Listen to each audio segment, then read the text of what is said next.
नमस्ते नमस्ते। ओम जय जय जय गुरुदेव ओम जय जय जय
कभी प्राप्त नहीं होगा।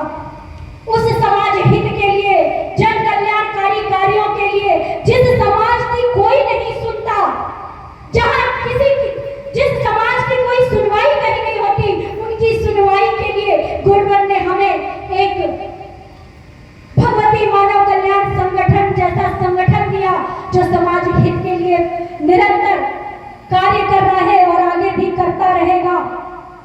पिछले 30 वर्षों से भगवती मानव कल्याण संगठन ये यात्रा तय करता चला आ रहा है और आगे भी इसके कदम कभी भी नहीं रुकेंगे।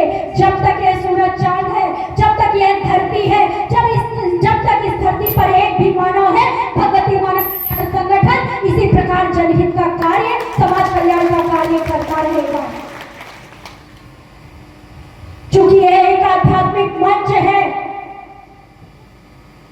फिर भी तीसरी धारा के रूप में गुरुवर ने हमें एक पार्टी, भारतीय शक्ति चेतना पार्टी भी प्रदान